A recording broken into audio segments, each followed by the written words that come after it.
Cheers, Mama. Welcome back Cheers. into a late night podcast studio conversation. Yeah. I know we came in here a little wishy-washy on what it is we're going to discuss, but I wanted to tell you that you said something to me earlier this week, and I thought that would make for a very interesting discussion because it's something that I didn't necessarily realize until you brought it up. Okay. You asked me how I was sleeping, and I told you I've been sleeping like a baby lately with everything that's been going on. And then you remember what I told you after that? That you never used to sleep well? That I noticed that there has been a significant change since coming here and doing what we're doing over time. That back with our old life in Washington State, while I was still in law enforcement, I was getting nightmares, like very vivid, awful nightmares, 2 or 3 times a week. Do you remember me waking up in the middle of the night with those nightmares? Yeah. I remember you like getting cold sweats and Yeah. yeah. Or you were really sensitive to things like sounds and stuff.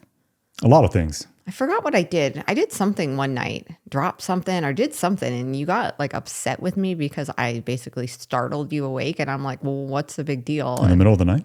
Yeah, it was like at night. I don't remember what I did. It's weird to think about now, but it literally, when you brought it up in the moment, it had me reflecting and being like, I'm so grateful to be here. It's yet another reason that I'm so grateful to be living this life here, where I don't deal with things like that anymore. The day-to-day stress of being in law enforcement, I don't think I realized at the time was taking a serious toll on me. Yeah. Yeah, I think so. For sure. You and just family life in general, because you were paranoid or very aware, but I mean, it was almost breaching the level of paranoia, I guess, with things. You don't have to tiptoe around that one. I would agree with you. You would agree you were paranoid? Yeah, it's just such a weird reality to live with on a day-to-day basis, having to have thoughts about like wondering whether or not it's, when I leave the house, it's going to be the last time that I kiss you goodbye. I tell the kids goodbye.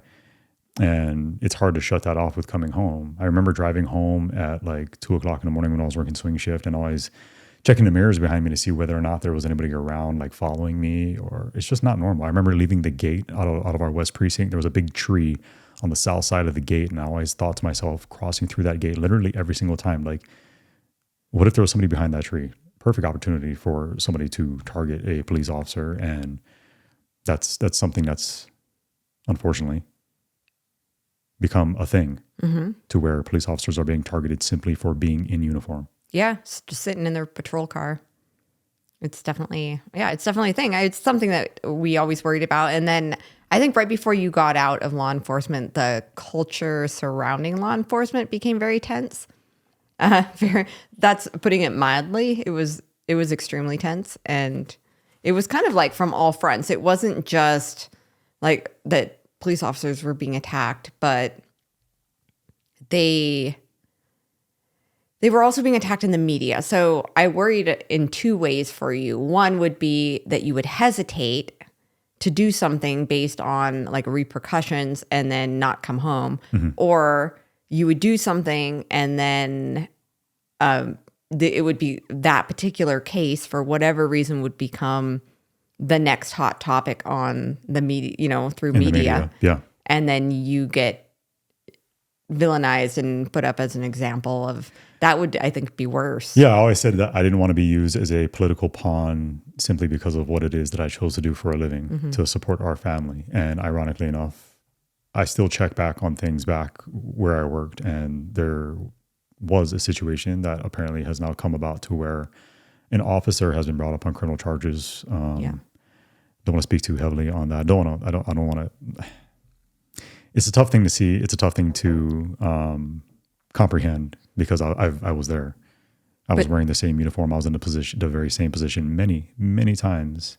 And to see an officer being brought up on charges and to see the criminal in that particular case having all of their charges dropped and them subsequently being asked whether or not they want to be a victim of the officer's brutality is insane to me. But basically you had somebody who was in the act of committing a robbery, and in the process of the 2 officers that responded on scene, in the process of them trying to apprehend this male suspect, it became a use of force issue to where the officers were also assaulted. And despite all of that, it is the officer that is being brought up on charges. Yeah, even though she was assaulted first, right? I don't know the details that it's like I said, it's kind of hard to even go there mentally. It's so upsetting for me. Obviously, it's a very personal thing, given that that's what I did for 13 years. But it's just so mind-boggling, and it's ridiculous, if I'm being completely honest. And it's a big part of it was a big part of my motivation for wanting to move out of law enforcement. I just kind of saw the tide turning, and I needed to get out. Enough was enough for me. You needed to get out. I saw that definitely in you for quite a few years. And that's what do you mean when you say that, though? I think like probably 5 years in, I could just tell. Like before, I thought you didn't really love it because it was high stress when you started. You were still learning everything, and like you were under a lot of stress. It wasn't that I didn't love it. Like in the beginning, I enjoyed a lot of it. I felt like I was doing good. I felt like I was making a positive impact in my community. I thought that I was doing good. Yeah. I thought I was on the right side of things, and I was helping people, and I was putting away people that needed to be put away. Well, and I think I saw that for like the first year was really rough because that's like the training year. And I think that's rough for everyone. You were under a lot of stress. It's just the stresses of the job, though. Yeah. But then you settled in, and I think for the first 5 years it was good, and you were proud of the job, and it was taking care of your family, and you found pride in that. But then after that time period, you just started being different with work, like not wanting to go and viewing it in more of a negative way. You were worried that you wouldn't be able to do your job safely based on, like this is the way they train you in the academy. Don't hesitate, do this. This is how you're supposed to respond. But then when you respond like that, you don't get any, support. Yeah, there's policy and there's case law that's constantly changing and evolving and being updated, and you are constantly having to make adjustments yourself in the way that you handle situations. And Washington State is an absolute mess right now with a lot of the legislation I know that was put through a couple of years ago, to where a lot of times where police action is required, the police can't actually take any action. Right. To where people aren't being pursued, people aren't being arrested for certain crimes, people having mental health issues aren't being dealt with accordingly. It's madness. And I think a big part of the frustration that you're referencing for me, ironically enough, didn't always necessarily take place from like the call response side of things or dealing with, the line personnel and the people that I was working the streets with, working the road with. It came from the political side of things. So oftentimes, or the higher ups and the decision making, and just some of the things that were playing out. And when you're in a position to just basically watch all these decisions take place, and I kept my mouth shut. You can ask anybody that I worked with. I kept my mouth shut when I was in the precinct, like 90% of the time, because my level of frustration with the way things were run was off the charts. And when you're in a position where you feel like you can't do anything about that, it's kind of a weird spot to be in. Yeah, but I guess the repercussions with your job or with your ex job were so serious. It was, you could end up killed, hurt, or you could end up going to prison.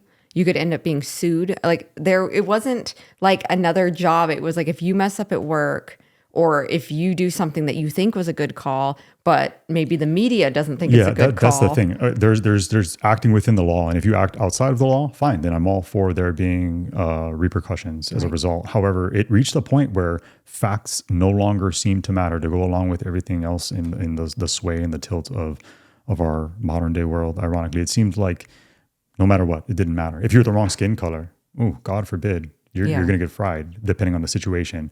If you did something that just appears to simply be bad, it doesn't. The optics of it don't present well, regardless of whether or not you have all the background information that led to that action occurring. Completely irrelevant. Yeah. We're going to make our decision based on public outcry and how things appear, not the reality of the actual facts and circumstances of the situation. That is so incredibly frustrating from the law enforcement side of things. And I know that there are a lot of men and women out there who are still serving who know exactly what it is that I'm talking about, because the things that make it to the public or the media very, very regularly are not, it's not the full story. And the full story is what is necessary. You need to have all of the facts and details before you can form your own opinion on whatever it is that you're viewing. Yeah, well, I think with the internet, what happened was we were all seeing these 20-minute or 20-second, 30-second clips of where the call goes south or pear-shaped, but you don't have the suspect information. You don't have the information that went out on the call You don't to have that the background. officer. You don't have the background on the officer. Right. You don't have the information that's being relayed over the radio by dispatchers or call takers who are speaking to people who are on scene while the officer is still en route. You don't have any of those details. Right. You're just watching a clip that is edited exactly where whatever like they want to say, it portrays that. And there are so many anomalies that the public, the general public at large, is not aware of. Things like excited delirium, to where somebody is hopped up on drugs, and because of that, they suffer from a medical incident that causes them to expire while in police custody. It's become a very common thing. Yeah. How are you going to hold an officer or an agency accountable for that person's passing away? But they are being held. They're saying, well, this person died in police custody. They weren't dead when they arrested him, but now they are. But they're not understanding what that is. It's so easy to say after the fact. Yeah, they're not. And again, when you don't have all the details. Yeah, and they don't really talk about that is a very common occurrence. And like when you are on a bunch of methamphetamines and then you're arrested and you get all worked up, then it can cause people to. Is it like heart attacks that they're dying of? Yeah, essentially. Yeah. So that's, I don't know. So there's so many rules and things that apply only to police work. It seems like you don't see doctors being brought up on criminal charges for malpractice when they take a negligent action and it results in somebody's passing away. Why is that? Well, maybe they are. Maybe they just have better insurance. No, I'm sure it does happen, but not with the public outcry and demand that you see when it comes to law enforcement. Well, yeah, because I think, again, with the way that the culture went in that time period and with a bunch of calls and a bunch of incidences that got propped up in the media, it just made it very hostile. It was just no longer a good career for you, in my opinion, because you were not feeling good about it going to work. People were literally targeting police officers. The media was targeting police officers. The public was targeting police officers. And I was so worried that you would get jammed up on something just doing your job that 10 years ago would never have been an issue. But if that happened and, it wouldn't even matter the details of it. If it was just, like you said, the wrong, skin color or something during that period of time and the media got a hold of it, it was my nightmare to see your face on the news and watch you ripped apart and know that you would have to go defend yourself. You could be facing prison time for doing your job. And that scared me more than anything. That scared me more than, it sounds weird, more than like you being killed at work was you getting put in prison for your job. It became such a lose-lose proposition is the way that I always viewed it. It's like, hey, be a good cop and handle a lot of calls or take on a lot of cases and make sure that you're working hard. But the more you assume so much more risk in the process of doing that. Yeah. With this internal desire to want to do the right thing, it becomes like a calculated decision for a lot of guys of like why? It's literally a lose-lose proposition. You want me to go out there and hit the streets and crush crime and self-initiate stuff, but the likelihood of having a situation go bad and it becoming a life-altering event for me. That increases with every contact that I make out in the field. And and I know the attitude amongst a lot of men and women, again, that I served with and that are still serving is like, no, that makes absolutely zero sense for me. Why do that? Well, I think there was a call that you were on that kind of opened my eyes to where I knew this is the end. We have to figure something else out and you need to be done with this. And it was a call where I don't even know, was it a call or did you just stumble upon I don't know what that call woman? you're talking about. There was a woman that was like in freezing rain, a homeless woman, and you were trying to find her a place for the night. And you didn't have to. You could have just left her on the bench, but the human in you was like, I need to find this woman a safe place. And so you were trying to find her hotels, but they were all booked up. I was trying to find her shelter. Yeah. No beds. I was trying to find her hotel vouchers in our city. No beds. So I widened my search and asked the dispatcher to start calling other places within the county. Found a bed for her in a city, 2 cities away, probably a good 20, 30 minutes away in Washougal. And did not get approval to transport her there. Right. In that process, the people who were initially concerned and actually dialed 911 out of care and concern for her. So there was so just to clarify, there were just civilians, people that saw her call 911 because they were concerned about her. So they're still there as you're told, no, you can't drive her to the one and only bed. It was cold. It was raining. She was freezing wet, and it was like 40 degrees, and they were concerned with her being out on the street, understandably so. Right.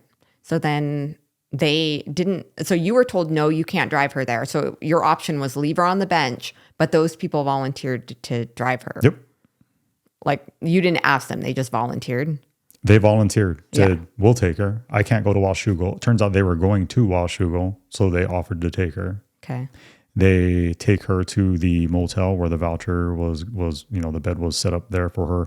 She became problematic on that end and kind of was like, I don't want to stay here. I don't want to get out of your car. So they again called for assistance. The local police department showed up. I think a commander from the local police department showed up and was like, well, why is Vancouver sending this female here to be causing issues and making it our problem now, which was not at all my intent. Right. But a complaint got filed from a commander from a neighboring agency, which means that it became a problem for me. And I got a stern talking to. A stern talking to. Yeah. Like a child. Yeah. How dare you look out for somebody who is in need? Yeah. So that really frustrated me because had you left her there and she froze to death, you would have been liable. I would have been on the hook for that. They wouldn't allow you to drive. What they should have done is allow you to drive her to the bed, but they needed you to stay in your beat. Yeah, but like so you they said, no. had I left her there, because we were understaffed, as we always were, literally every shift. There were times where I was working there was an entire year where I was working an entire district on my shift by myself, a district that was intended for 4 officers, meaning that I was having to handle the call load for 4 people individually. And that's a safety concern too, as your wife, because if you get in a bind, there's no one close to come help you. Nope. So then you get in trouble because you didn't leave her on the bench to freeze to death, which you would have been in trouble if you had. Mm-hmm. But then these people drove her, and then now the other police department. So then at that point, I was like, that is just a lose situation. Yeah, like I said. You could not win in that situation. And there were other things just like that kept occurring over and over and over again to where I had just had it. Yeah, and it wasn't just with me. Like I said, the decision making that was happening, there's so much politics that comes into play with any civil service position. But the decision making from the people at the top, like it seemed to be that there was such a separation between leadership at the city level and then leadership within our department. And it was clear that they couldn't wrap their head around certain things because they were just so far removed from the reality of those situations. So when the decision making came down, it was like, what are you talking about right now? This makes absolutely zero logical sense. Yeah. And it wasn't just with me. It happened on a regular basis. And it was so incredibly frustrating. Like I said, I think that was maybe one of, if not the biggest source of frustration for me with being a police officer for 13, 14 years. It wasn't the calls. It wasn't the people that I was coming in contact with. It wasn't the people that I was having to shout at and give commands to and get into physical altercations with. Yeah. It was the stuff that was happening with leadership. Yeah, I don't know. It's hard when you have somebody who doesn't do the job anymore and didn't do it for very long and did it a long time ago. They're more of a politician and they're making the decisions for the guys that are actually on the road working. They're making decisions to appease the public. Yeah. They're not being bold. They're not standing up they're not making decisions to uphold what is just and correct. They're doing it so that there are no protests. They're doing it so that they don't field a bunch of calls or a bunch of emails. It's really all it's based on. And then if, heaven forbid, you do get into a shooting, even if it is deemed like, yes, this is a legal shooting, this was fine, you're not in legal problems, you still are like you can still be sued by the family. And then you still have to, they can sue you personally. And then you have to defend yourself still. And that's very common now. It's wrongful death suits against police officers. And it's so high stakes. And I think, again, the general public doesn't understand the realities of what we do. And because, I told you all the time, the stuff that gets put out, on social media, look, we're passing out stickers or we're getting these kids some free Slurpees from 7-Eleven. It's great. I love that aspect of police work. I think that's so incredibly important. It's something that I took a tremendous amount of pride in getting to know people and getting to know business owners, getting to know families, in the areas that I worked in. But that is not police work on a day-to-day basis. That is by far the exception and not the rule. You're not showing. How many times was I assaulted? How many times I've been spit. I've had people spit in my face. Thinking of the lady that multiple bit you. times. I've been bit by a lady that I had to wrestle with. I got into countless. Did you have an old lady beat you with her purse? I had an older Russian woman beat me with her purse, which was a great one, especially because a bunch of people were watching. But I got into like countless physical altercations with people. And we have tools of the trade that have to get used, and it's tools of the trade. Yeah, I don't want to say anything that's going to get us flagged, but yeah, people don't know what it's like out there. Yeah, but I think the scarier thing is, like I talked about in the video where you actually quit. I talked about that whole Velcro sound, and like every police wife was like, yes, the Velcro, because you're sleeping in the middle of the night when your husband comes home oftentimes, and you hear that like the Velcro of the vest, and it's like, oh, he's home. Yeah. And then that's when you actually sleep, because before that you're just waiting. And I mean, I remember cooking dinner and having that like breaking news and seeing Vancouver police shooting, and I would be like, shh, kids, like, and I would just be glued to the TV waiting, like, was there an officer shot? Again, this is the reality of what we do. This is the reality of it. And regardless of whether or not you are the one that is being targeted, just having the people around you, the people that you work with. I had an officer that I worked with very closely who was shot on just a routine traffic stop 7 times. He survived, but thank God he pulled through and made it back. And the man's a hero. That was a white supremacist that shot him, wasn't it? Yeah, I had another guy on my shift. There was a shooting with a guy on my shift, the corporal on my shift. He got shot, fortunately, in his ballistic helmet, and because of that, he had he not had that on, he would have. I remember that. Yeah. He would be gone. He would no longer be with us. I had, we've had people stabbed. We've had people cut with knives. We had multiple officers shot. What am I forgetting? We had another officer right when I started. I got shot in his armpit, nearly lost his life. Well, what was it? Where was it in Washington where the 4 officers were killed? I was having breakfast, just having coffee. Yep, starting their day, starting their shift. Yep, and they all met for coffee. And so you said that you never liked to meet with other officers, like they invite you to lunch, but you never liked to congregate with officers, like in any kind of restaurant or anything, because that guy just walked in and he shot all 4 of them. And I remember watching that funeral, and I was looking at the husbands and the wives. And it was so devastating because I remember watching it and you were like, don't watch this. Like, turn that crap off. Yeah. And I just sat there watching it and like picturing myself as like one of those wives. Like I remember thinking like, Jeremy wouldn't want a fancy cop funeral, because if he ever got killed at work, he'd be so angry that he lost his life for that job, that like he wouldn't want that hubbub. But like I remember having these conversations with myself, like I would tell the department no on the formal funeral. And then I'm like, this isn't normal stuff to have to think about when your husband goes to work. When you get hired, you have to, I remember there are documents that have to be completed for if you are killed in the line of duty.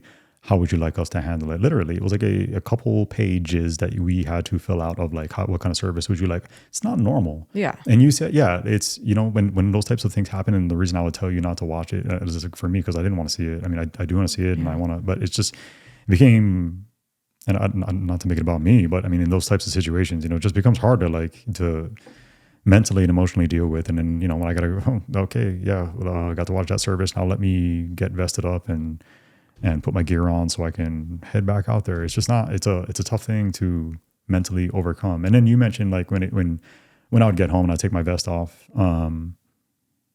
officers have a heightened level of awareness regardless of whether or not they are at work on the shift, working their beat, or if they are at home. You never get to fully relax. And that's something else that people, I think, don't understand. When you see an officer that's just sitting, I would sit off like in a safe corner, what I perceived to be a safe corner, like a parking lot, to like try and get caught up on some paperwork in my car while I was on shift. And like I would always have people come up to me in that process, which was never a good feeling because you don't know why they're walking up to your car. And that's just the kind of mindset that you have. But people would always make remarks of like, oh, what are you doing here? Like, shouldn't you be out doing something? And it's like, okay, you don't understand.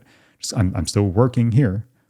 And it's not like I'm just being lazy, shutting everything down. I'm not like taking a mental break by any means. I'm still stressed, and I'm still, just the fact that I'm sitting here doesn't mean that there aren't 1,000 things that are happening in this vehicle that you are completely unaware of, or in my head that you are completely unaware of, because of the call that I just had to deal with, because of the child that I just had to speak with about being abused, because of the 1096 mental subject that I just had to wrestle around with and get bitten by. Yeah. I need a second to decompress. I'm going to take advantage of that time to get caught up on reports. But what I was saying was, when I was at home, how many times did I have to, at our residence, how many times did I have to grab my tools to attend to issues that just found us near our residence, because I never felt as though I was off duty, or because I was so constantly in that mindset of like, do something.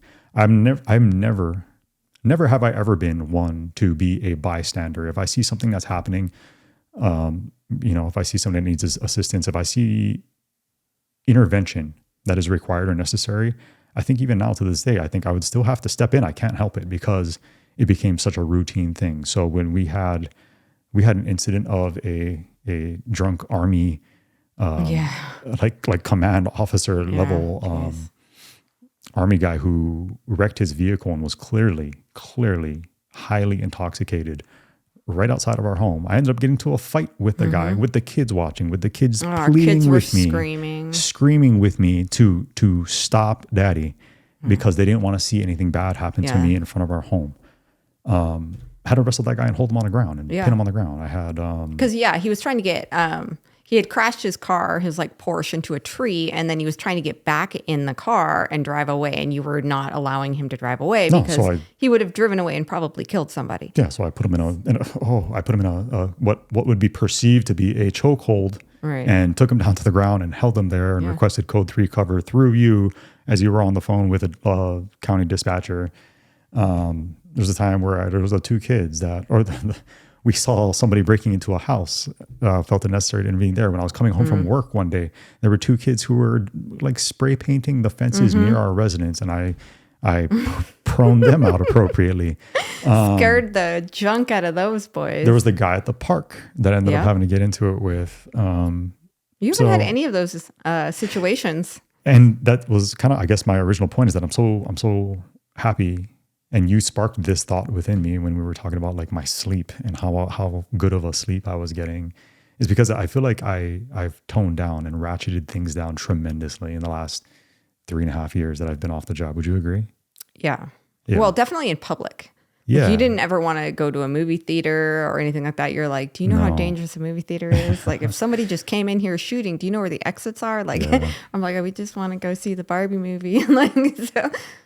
Yeah, it was little things like that. And I guess a big part of it is that I don't encounter those types of situations anymore. But because the opposite end, the opposite side of the spectrum, is that I take those thoughts and I tell myself that I'm now becoming complacent, and that's not good either. Yeah. So maybe I should ratchet things back up.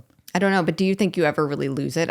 Like, or is it once a cop, always a cop in your brain? No, I'm definitely not a cop. I mean, I wouldn't necessarily respond in the same way, but I'm not going to stand by and watch somebody be victimized ever, or I'm not going to allow an intoxicated driver to take off after crashing to kill somebody, kill a family, kill our family. That was always the way that I thought. It's like, hey, if you let this person go because you just, I don't know, it's for the cops, it's for the police. It's not always the case. If you have the opportunity to intervene in something you feel confident about doing, why not? So were you always like that, or was that once you became a police officer? No, and the reason I say I know that I'm not like that is because fights in high school, I'd always intervene. And something that came up in like the hiring process, I once witnessed a hit and run accident in Linwood on Highway 99. I chased that guy down. They got into like a T-bone collision. It was a Hispanic gentleman driver. Immediately exited his vehicle and took off like eastbound from Highway 99. And I forget if I was on foot. I think I was on foot in the area, and I chased the kid down. Oh. And when I caught up to him, he gave up. And so I guess I've kind of always been that way. Oh. I just I hate people who always have this expectation of like, that like somebody else will handle that. Somebody else will deal with that. That's not for me. Well, when you are a police officer, you are that somebody else that everyone else is looking to. So in a really high stress situation, I mean, you had to run in during an active shooting situation, which actually one of our neighbors and friends, that was his workplace. And he was like, I saw Jeremy running in as he was trying to exit. And he was like, he was all ballistic, but I recognized him. And He's all ballistic. He called me and told me, and I was like, what? Wait, who was that? Which neighbor? It was John. Oh, yeah, that's right. He said that he saw you running in and there was an active shooter and someone had already been shot. And I was like, I'm sorry, what? Because I was at home and then I turn on the news and it's all active shooter. Someone had been shot, and I knew you were in there. Yeah. Like there was so many situations like that, being glued to the TV, waiting for a phone call. So how about that as a spouse? Because not only is there the stresses of actually doing it, but from a spousal perspective, what is it you recall? And are you glad that I'm no longer doing this? Yeah. Yeah. I wanted you No out. brainer, right? I never even really wanted you to do it in the first place. Yeah.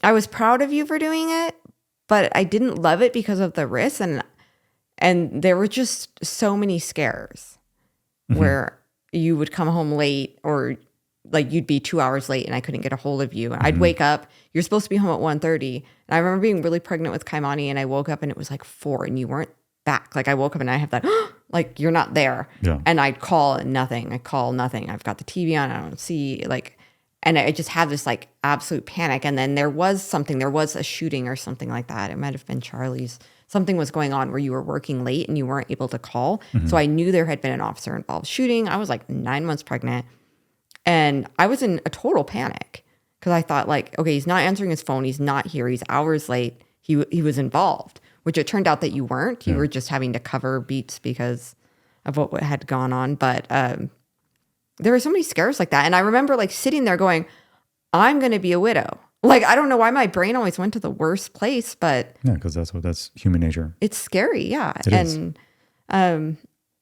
Yeah, I'm glad you don't do it anymore. It became frustrating to watch the public kind of turn on officers so quickly and judge them so quickly without knowing the information when that's what your husband does, because it was so personal. So I would watch this clip and then people would just jump on him and be like, fry him and he should spend the rest of his life in prison. But there was such little information out about what had happened. And I would always picture you in that situation. And I would just become like, I guess I started to become angry about it. And that's not a good way to feel either. Like you're afraid and angry. Yeah, it was the both of us. Yeah. And it's a hard thing to explain to people. Yeah. But it's like a complete stress roller coaster that is very steady. Like it never ever really stops. It just ramps up occasionally. And it's a tough way to live. It puts a lot of strain on marriages. Like a lot of the guys, a lot of people I work with had their marriages fall apart, and it's a very common thing just in law enforcement. They told you that in the academy, didn't they? Yeah, have you guys it's like raise one of the your hands? first things that they tell you. Like How many of you are married in here?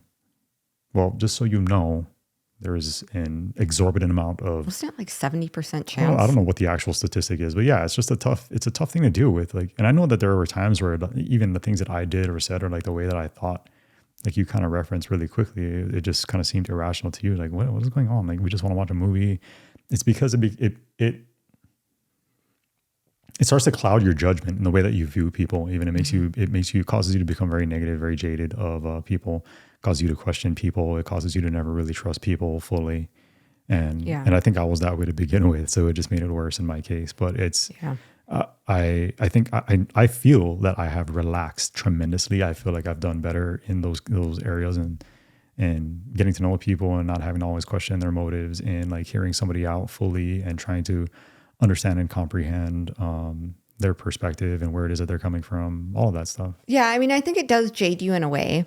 You just start looking at people with like that guy's a sex offender. That guy's a... Well, you would recognize people. We'd be grocery shopping and you'd be like, and you'd be like, stop, back up, turn around, like walk this way. I just arrested that guy. Yeah, like this isn't really good. Like because you were like, he was really angry with me and now he's in our grocery store and our family was there and you didn't want him to see us and the kids. Or the bad situation of people just randomly walking up to you going, do you remember me? Yeah. And me immediately going, oh shit, shoot, am I armed right now? Because I don't like, is there somebody that's looking to like do something make a bad. point. Yeah, you know, so It happens. Yeah. sorry, I slipped up there. That's okay. We'll see if we leave that in, but that's my honest reaction at the time in those moments. So yeah, you never really knew it. And like so oftentimes it would turn out, it was like, oh no, hey, I just remember you from this or this, or I met you at this thing. And It was like a it was picnic like, or oh, something. cool. Yeah. But internally I'm like, oh, thank God.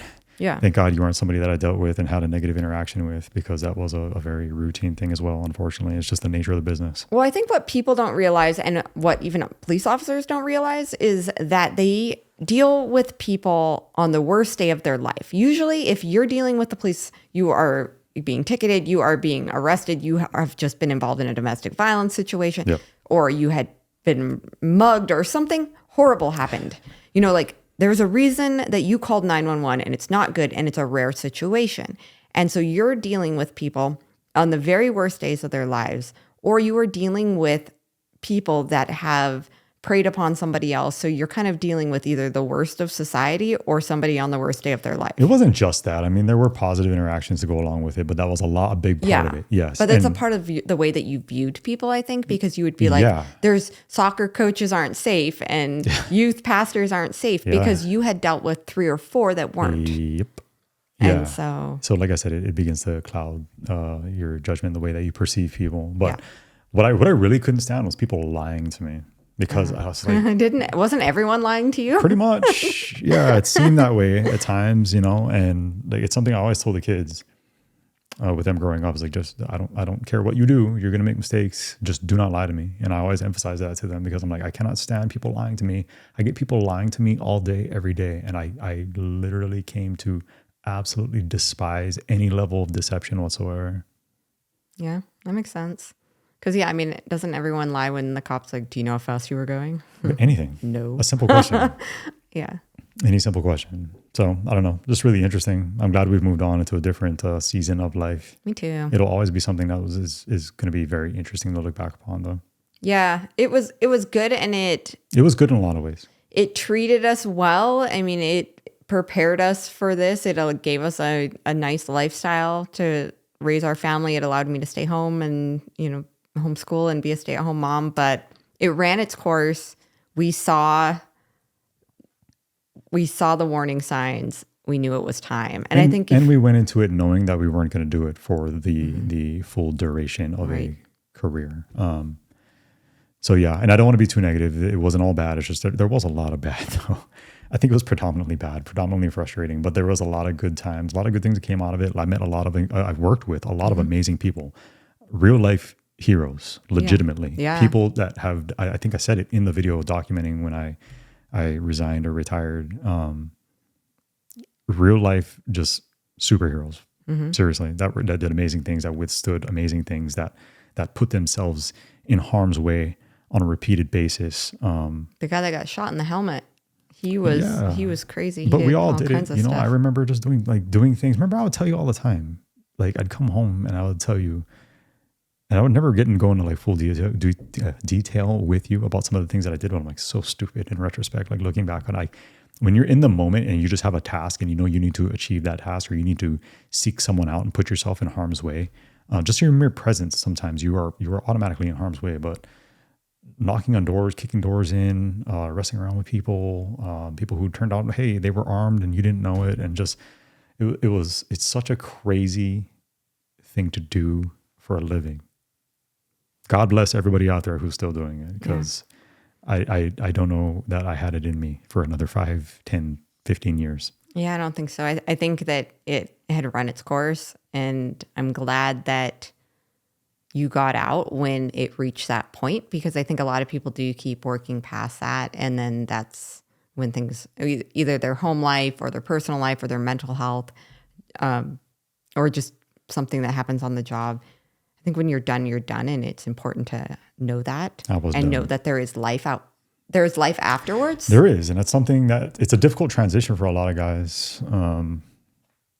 But yeah, there is life after police work. It's just an adjustment. There's definitely an adjustment. It's weird initially, but I think that's the case with probably any profession. Do you have a funniest story that I maybe told you along the way while I was still doing it?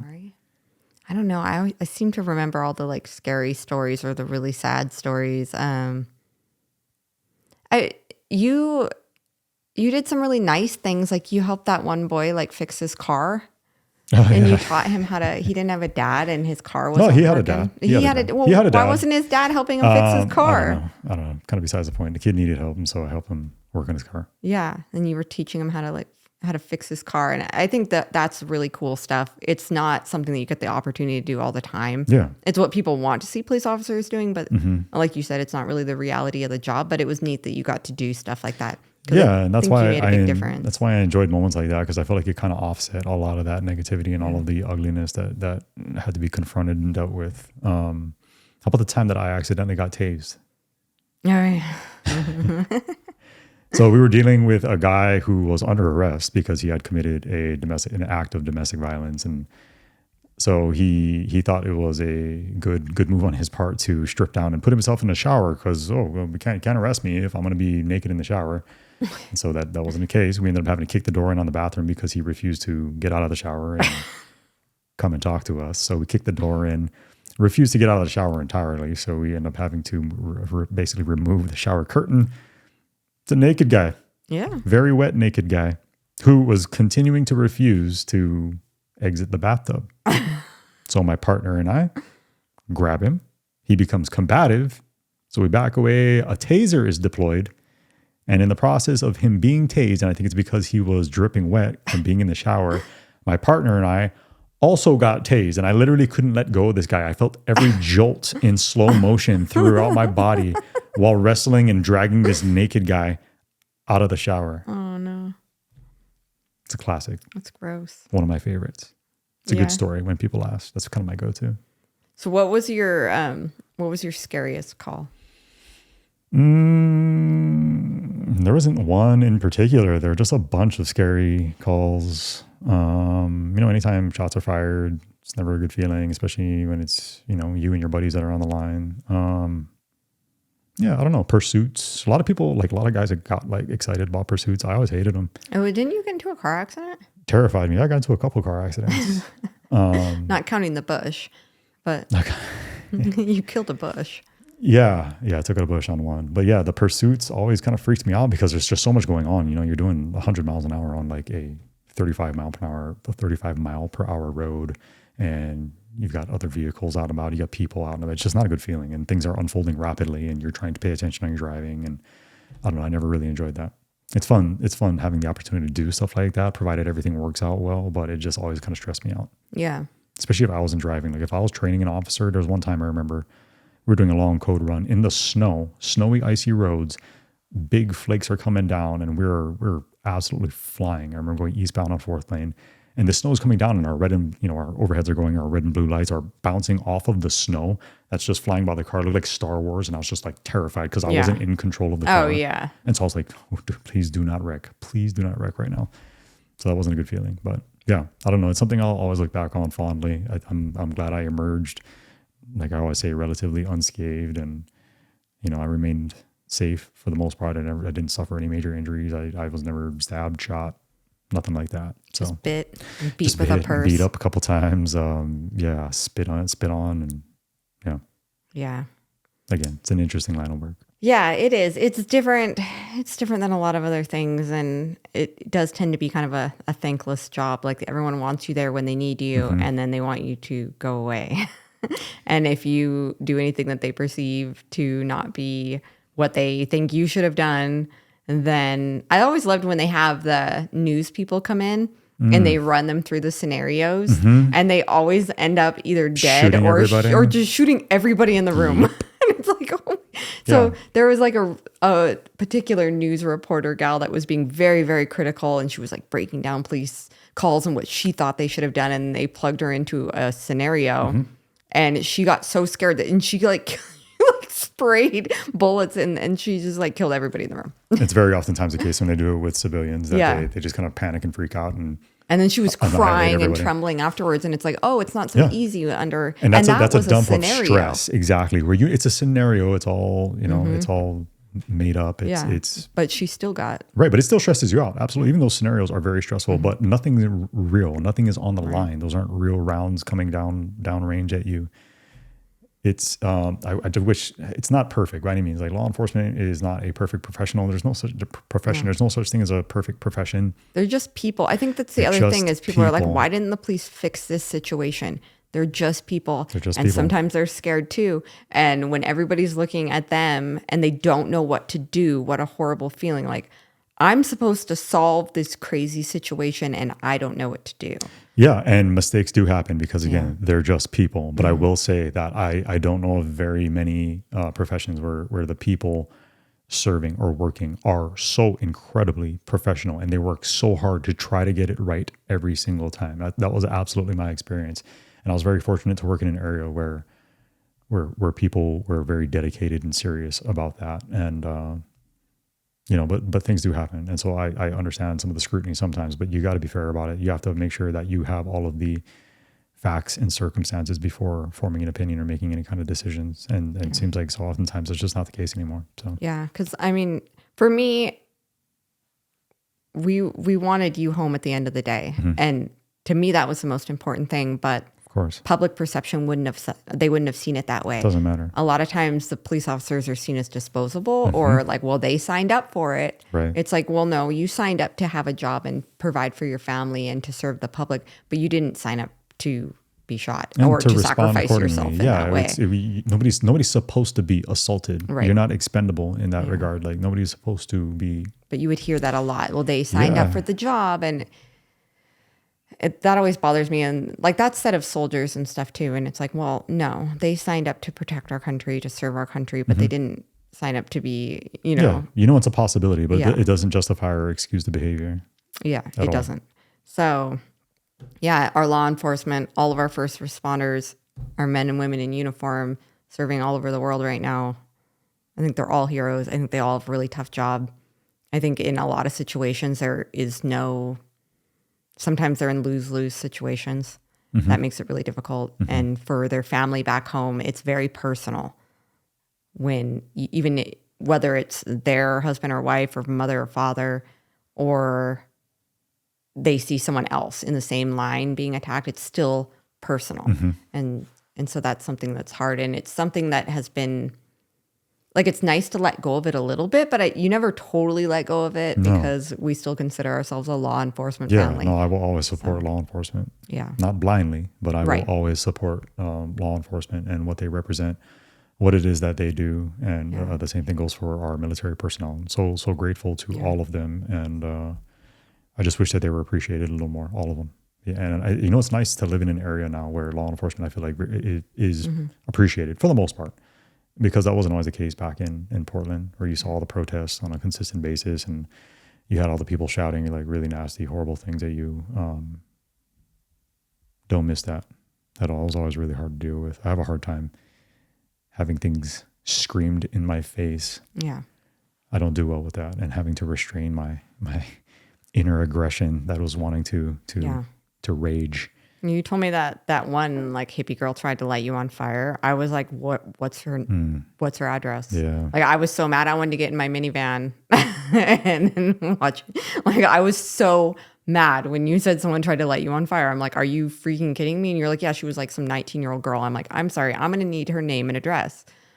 It's just unbelievable that we live in a world where stuff like that is. That was the end though. I mean, wasn't it like a month later that we were done? No, I think it was like a year or two after that. But yeah, I had enough. Long? I had mentally. I remember when I first started, there was a guy that had like 28 years on, and he goes, "Law enforcement isn't a career. Law enforcement is just a matter of how long you can last." And I remember at 23 getting that from a guy who was 50 years old and going, "That's interesting." Yeah. Let's find out if that's true. Turns out he was correct. It is 100% true, at least in my case, for me. Well, at that 5-year point, I started looking for things that I could do to help you get out. Yeah. And so I started running little businesses from the house, and you were always like, why do you don't need to do this? We don't need this money. But it was always me trying to build possibilities for you to get out. Or if I could make this little business work and we could bring in $1,000 a month or $2,000 a month, then you could work a different job that didn't maybe provide what law enforcement provided, but it would be safe. Yeah. So I thought, well, I'll run this little business from the house and then you could do something else. We played with all kinds of ideas. We went and looked at that property that had the stable at it And which is so funny because at the time we thought it was so expensive. And now I'm remembering the asking price on this horse estate, and we should have bought that. But no, we shouldn't have, because we wouldn't be here. Yeah, it wouldn't have.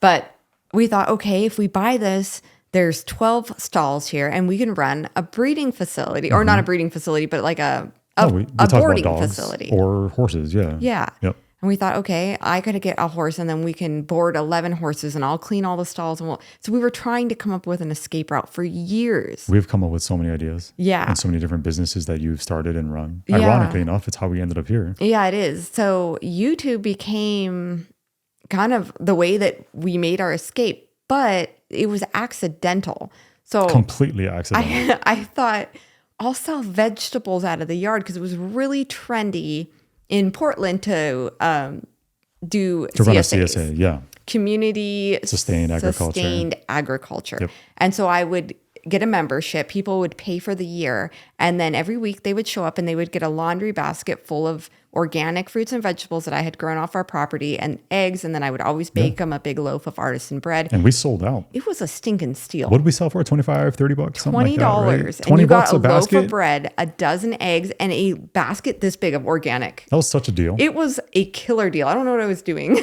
It was like, come here. I will grow this for you for half price vegetables. But that's what got you started with making those first few YouTube videos that I had no idea you were making. Well, because I wanted people to have a connection with their food, because I knew that was really important to people that lived in the city to feel that connection with their food. So I'd be like, see, I'm planting kale. I wanted them to watch their kale grow. I thought it would be fun, and that more people would buy vegetables if they could say, I watched these strawberries grow and I watched her plant this kale and now we're eating it for dinner. Yeah. And it turned out that they loved it. Right. They loved watching that, and they called our little 1 acre property the farm. The farm. So funny to think about now. We're going to go to the farm and pick up our vegetables. Yeah. And it was great. I mean, we were doing meat rabbits and we were selling those, and I was tanning hides and everything. And so I just started making little videos. This is how you tan hides. This is how you separate rabbits. This is how you cut them up for cooking. This is how you process the chicken. This is how you process the turkey. And then you started helping with the videos because you're like, your videos are terrible. You need some help, like, holding the camera steady and everything. And they were still terrible. But it was fine. It was the early days of YouTube. Yeah, it was fun. We didn't know what we were doing. It wasn't about making a good video. It was just about getting the information out there. Yep. Yeah. My rabbit processing video got like 1 million views. And then we've released another one to make it a little better because it had so much wind noise. You couldn't even hear what I was saying. And that one was horrible too. It was also horrible, but then that one got 1 million views. And we thought, what the heck? And all of a sudden we looked at YouTube and we had 10,000 subscribers. And I was like, I think we could do this. I think we could do a YouTube channel. Mm-hmm. And that could be how you get out of police work. And then I started laughing maniacally. Yeah. You laughed. You were like, Melissa, this will never become something. Like, you need to understand that. And I'm like, no, it's just we're going to do it. So point being, you never know where life is going to take you. You never do. And I used to, so I always say my shower is my church, mm-hmm. because for some reason the garden in the shower is where I speak to God, right? It's where I pray. I don't know. So I remember always being I have this thing about sitting in the shower. You guys can picture it. It's okay. So I sit in the shower and it's warm and it's like my church, I guess. And so I would sit there in the battleground home in the shower and I would plead with God to show me a path out here. Mm-hmm. I was like, we've got this property because we had bought the property and it was supposed to be a retirement plan. And I felt this heavy draw to go now, sell everything, go now. And it pulled on me every day. And every day that we didn't go, I felt like I wasn't listening. And I finally told you, God is telling me to go now. And then you were saying, I'm feeling that draw too. And so I thought, okay, it took me a while to get there, but yeah. It did. It took you a while to get there. But I'm like, we need to list the house and we need to go. And you were like, okay. And I'm like, really? Okay. Like, I'm going to list it next month. And you were kind of like, oh my gosh. But you let me do it. And we listed the house. It sold the first weekend. And then there was no turning back. Yeah. we were going. It's great to review that and like revisit that, because again, I think the important thing to take away from that, and just our like, not that like we need to be serving as the example or anything, but I think it's don't do what we did. no, don't necessarily do what we did, but understand that life can take you and pull you in really weird directions, and that you have to be receptive to, you know, whatever message it is that you're receiving, and go with it and trust it. And don't be afraid to start something new. Don't be afraid to take chances, and know that things are possible. You can do it. If you have a genuine desire to do something, know that it's not necessarily going to be easy, but it's possible. And I think you can't force things either. Like if it's not right and you're not ready, then don't force it, because that can also be kind of a disaster. It's one thing if it were just you and I, we probably would have gone a long time ago. You probably wouldn't have ever even gotten into police work, but we had the kids, and so that made the stakes higher. Yeah.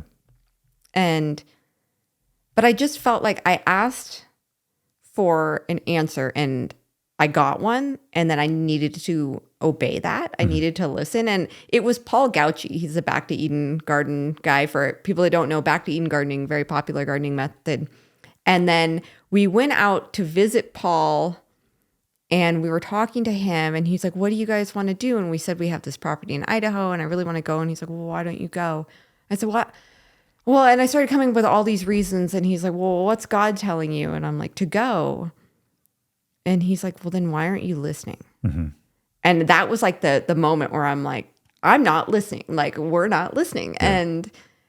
And so the YouTube thing was not doing well. And I think that was kind of by his design in a weird way, because if YouTube had been doing well and we were making money, I think our highest month ever was like, it wasn't even like a quarter of your salary. Yeah, it wasn't doing well, but I think I know where you're going. It required faith. It required trust. It required that you don't do what's rational, and that you just trust his guidance. Yeah, I saw this picture, and it's I don't think it's a famous picture. It was just a picture that came across my feed, and it was darkness. It was just black, and it was just a hand coming out of like the fog. And it was an image of what Peter saw while walking on the stormy sea when he started to sink. Because he started to sink when he stepped out of the boat because he was lacking faith. And then Jesus put his hand out. So it's an image of what he saw. And it was just darkness. Like, you don't see the whole picture. You don't see anything. But there's a hand. And so whenever I would get scared, I would just picture that picture. And moving to Idaho and not knowing if YouTube was going to work, not knowing if we were going to be able to find work out here. You were trying to get on with Border Patrol. And there was a lot of things. COVID had just fired up. All of a sudden, that came out of nowhere right when we were moving. And there was all this darkness and all this unknown. And I always just pictured that hand. And I'm like, he wouldn't call us out here and let us sink. Let's go. Yeah. And that was my encouragement to go. And that didn't make it not scary. It was terrifying. It was. It didn't make any sense. It really didn't at the time. Even thinking about just where we were in life, our spot in life, none of it made any sense. It was completely irrational. It was. But like you said, we just felt called to be here doing what we've done, what we've not done, and are still doing. But I think it's great to just to help encourage others. Like I said, if there's something you want to do, do it. Don't be afraid to take a chance. Don't be afraid to leave your career. And I'm not necessarily encouraging that, but if you feel called and you feel pulled in a certain direction, do everything in your power to make it happen, and trust that it's possible. Yeah. Well, I was just listening to Dave Ramsey this morning. He has a podcast show, and he had a caller call in, and they were asking about quitting their job for whatever reason. Something had changed at their work, and there was like more liability. And he was like, he'd only been in his career for a couple of years. And so he asked Dave Ramsey if he should quit his job. And Dave said, well, what is it that you want to, what's your plan? Because you have to have a plan. And so he had this plan. Well, I could go work for my friend and I could make money doing this and da-da-da. And he's like, well, you don't sound very excited about that kind of something. He's like, what do you want to do? And he's like, well, what I really want to do is, and he wanted to like rebuild motorcycles or something and like customize them. And he was like, that sounds cool. Yeah. I could like doing that. And he's like, you should try that. And so I thought that was really cool, that instead of like, here's this safe thing, he's like, no, you want to do this, go do that. Why would you get out of this job and go into another job that you aren't excited about? And he was like, try that first. because again, it's high stakes and it's high risk, but it's potentially high reward at the same time, Yeah. right? Like you don't know what you're going to extract out of it, what you're going to get out of it. And even if things don't work out favorably, there's no taking any losses. There's Like, are you going to die? yeah, exactly. It's not the end of the world. And I guarantee you come away with it. There's so much to be gleaned from failure. Failure is so valuable, but people are so afraid and terrified of it. You have to be unafraid to fail. You have to jump in wholeheartedly, and you just have to go and try and do it. And I'm proud of us for doing that.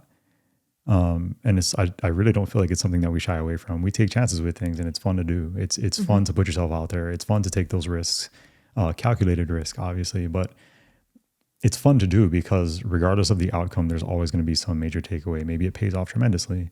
Yeah. Maybe it doesn't. Maybe it's embarrassing and it plays out publicly. Maybe it's embarrassing and it plays out publicly, which was what we were afraid of in our decision-making process. But either way, it's that's life, right? You gotta take chances. You have to put yourself out there. You have to do things that don't always make sense sometimes. Yep. And even if you make it, like there's still going to be failures along the way. For us, we can work really hard on something and then we put it out there and it flops, and that feels horrible. And but for you too. Yeah, but it's YouTube is not. It's not a good litmus test of measuring successes or failures. It's really not. But there's all jobs like that. There's good seasons, bad seasons, ups and downs. There's just ups and downs. Yes. There's high stress when you run your own business. Yeah, and that's why I say it doesn't have to be easy. Just know that it's possible. And it's not always going to be easy. The last 4 years of our life, I've aged tremendously in the last. No, you still look like. No, I don't. Muy guapo. No, I don't. And that's okay. I'm actually, there's a weird story. I don't like the way I look, which is completely separate and unrelated. But there's a weird sense of pride that I take from like beating my body down and not being in great shape anymore. I appreciate that.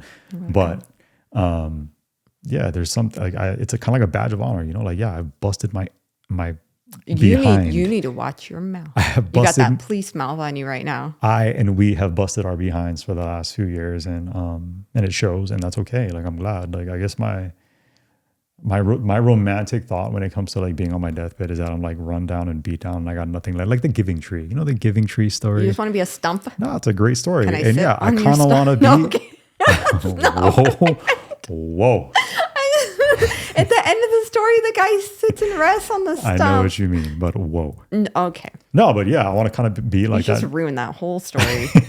Making it something that it's not. No, that's how the story goes. I want to be that metaphorical stump to where like I gave it all I could give, and like I'm worn out, but damn, I gave it my all.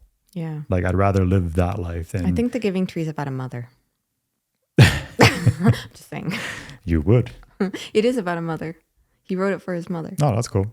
That's cool. But you get my point, right? Yeah. You get what I'm saying? Like I'd rather live that life giving you a hard time. And have that be like the romantic thoughts that are playing out in my head on my deathbed. Yeah, you don't want to go out looking all perfect with soft hands. Like I didn't take any chances. And I didn't work hard, and I didn't invest in myself. I didn't believe in myself. I didn't allow God to provide me with the necessary guidance that He so graciously provides. All of those things. You want smile lines and sunspots and scars. And, I want to look like I gave Him my all. Yeah.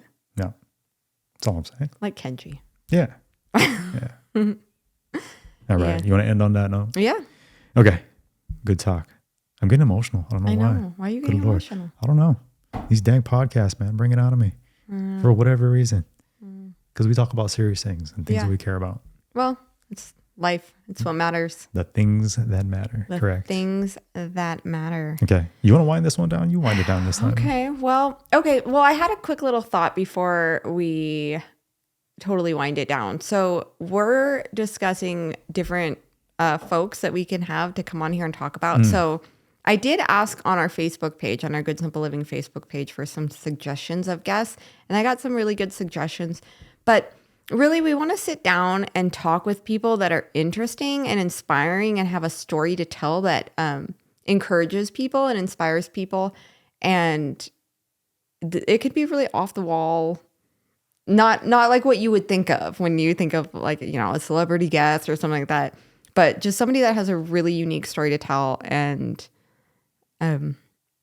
if anyone has any ideas, that would be great, because We've got a few that we're talking to right now that we're really excited there's always about. a few that we're kind of kicking around and we're trying to work things out. But if you guys have any suggestions, let us know. What about your Q&A stuff? Do you have something on that So too? I mean, I also had somebody request that we talk more about. They said that for us to talk specifically about parenting and have people send us parenting questions. I don't know if we're parenting experts. No, we're not. Doesn't mean we can't chime in with our opinions though. But it doesn't have to just be questions about parenting. So I thought it would be really interesting to talk about all the things that we have never talked about. And there's honestly been a few questions that we've avoided. When people say, well, ask us very personal questions, and we've just kind of avoided the questions. Yeah. Maybe it would be a good idea, or maybe it's a horrible idea, to have a podcast where we talk about all of the questions that we've kind of been avoiding, the unknowns about to a point, us. right? Like not Right. not Well, we too can use our personal, own but- discretion. Yeah, Right? sure. It's not sure. like ask us anything. But there are things, and it's not that we consciously try to. I mean, I guess we kind of do consciously try to avoid them because it just seems like it only brings about like weird feelings and opinions from people. So. Or like maybe you don't need to know all that. But I just thought maybe it would be a good thing to dive a little deeper. Yeah. Things that people have been asking or wanting to know. So if you have a particular question, it can be pretty personal and we may or may not answer it, but definitely leave it down in the comments below. And then maybe we could address a bunch of questions. I think that would be pretty interesting. Fun stuff. Yeah. All right. Good talk. Love you. All right. Love you. Anything else? I don't think so. Cool. I think that's it. All right. Thank you guys. We will see you back here next week, and Good Simple Living video coming this Saturday. We love and appreciate you. Thanks so much for being here. We'll see you next time. Bye. Bye.